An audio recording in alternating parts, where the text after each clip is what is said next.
Hi everyone, it's Helen here. Finally, today I'm making the Vietnamese baguette. It's called Bánh mì in Vietnamese. This is one of the best things that the Vietnamese learned from the French during the colonial period. The Vietnamese bánh mì is a lot more airy and has thinner crust than Western baguette. It's shorter, super light with golden crackly crust with pretty hollow center. It takes a lot of hard work and experience to make the perfect loaf of bánh mì. At a local production in Vietnam, all ingredients are well mixed in a processor, then they let the dough rest and divide into equal portions.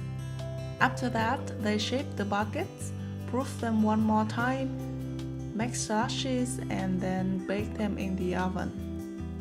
You can check out my sister's channel, Da Nang Cuisine, to see the whole video about the local production in Vietnam. I will also put the links in the description box below the video. I've been working on these recipes for the longest period of time, and I've tested over and over for more than 10 times. There's no secret in this recipe. You only just need flour, yeast, water and salt, just like any other kind of bread. The ratio of flour and water might vary depending on where you live. For example, if you live in a warm place and with high humidity, you might want to reduce the water amount a little bit. But the technique is really important and you have to follow exactly the steps. It's not 100% the same as the baguette that you can buy in Vietnam, but I think it's quite close. Maybe you could say 80-85%. I know I'm not an expert in baking or making breads in general, but I really tried really hard and I hope that you're gonna be contented with the results. So let's begin.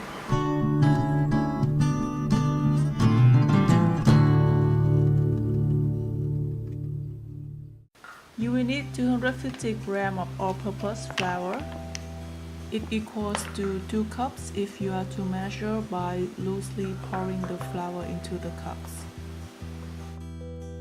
In a large mixing bowl, add in 3/4 cups or 180 ml of lukewarm water and sprinkle 1½ teaspoon of active dry yeast over the surface. You can also add in about 1 tablespoon of sugar to easily activate the yeast. Then stir well to get everything well dissolved.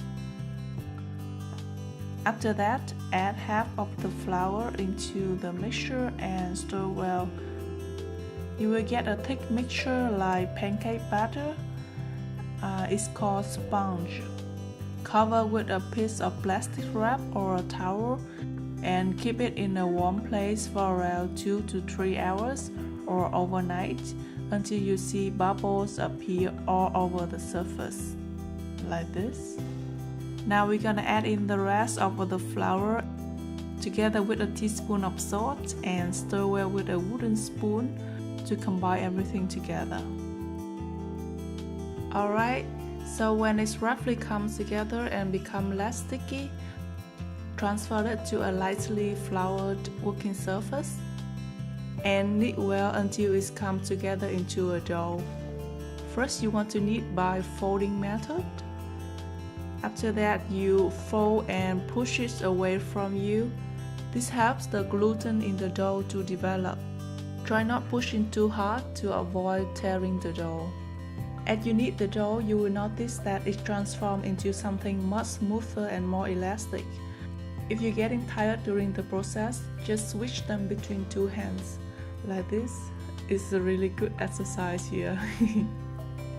The dough now has become a soft, smooth and elastic ball, which is really nice to touch. Of course, it's gonna be a lot more convenient with a mixer, but kneading by hand also fun sometimes. After kneading for 10 minutes, I gather the dough and pinch the edges together and form it into a nice ball like this. The surface is as smooth as a baby's bottom. Place the dough back to the mixing bowl, cover with a kitchen towel and keep it in a warm place for about an hour until it's double in size.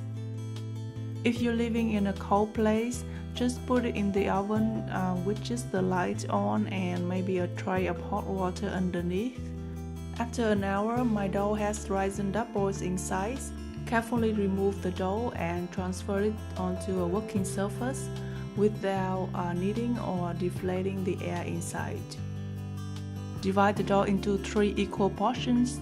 Each portion should weigh around 130 grams. You can see that the upper part is kinda dry, but the inside is still very moist and soft.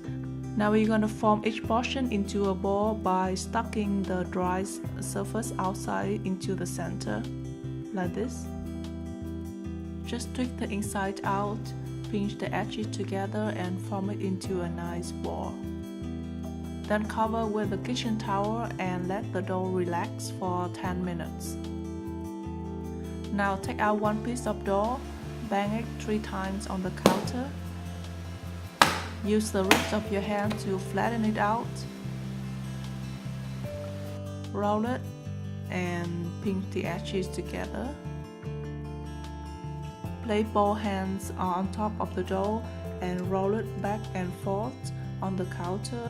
Apply more pressure on your baby finger and less pressure on your thumb. That way you can form a baguette that is broader in the middle and slimmer at both ends. Now place the dough on a piece of parchment paper and cover. Let it rest for 1 more hour until it's double in size. Now preheat your oven and the baking tray at least 15 minutes before baking. Next, we're gonna make slashes on the baguette. I'm using a paper cut knife, but you can also use a razor blade.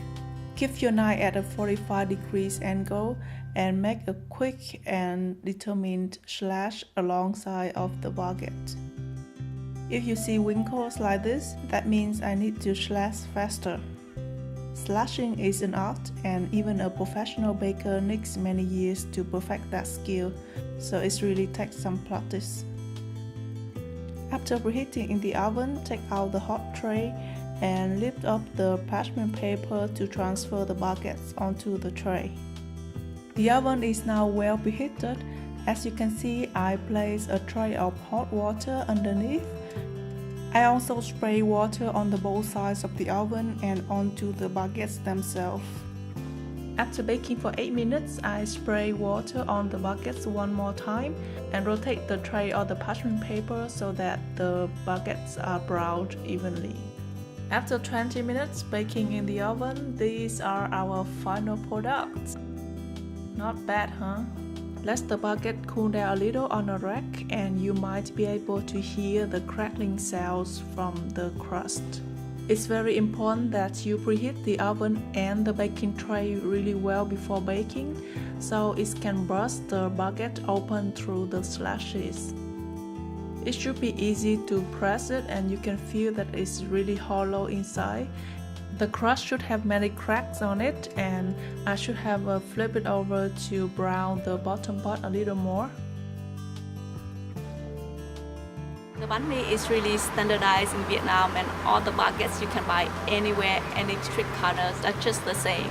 And I didn't really appreciate it that much until I went abroad and started YouTube, and you guys requested me to make bánh mì, which comes really as a surprise to me because, you know, why would someone make baguette at home? You can just go to the store and buy one of those for a really low price.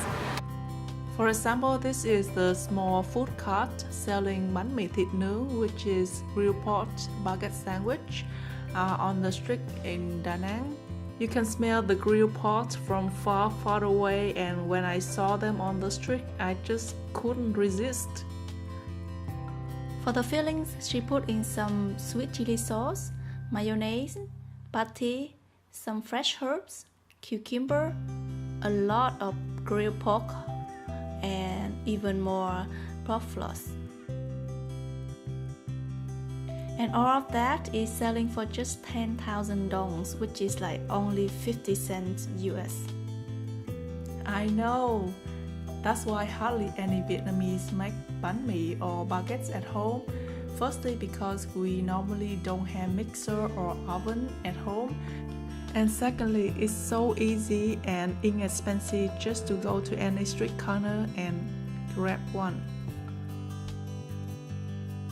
And this is my special version of Vietnamese sandwich. It's bánh mì đặc biệt. I have a video showing how to make all the items for this sandwich.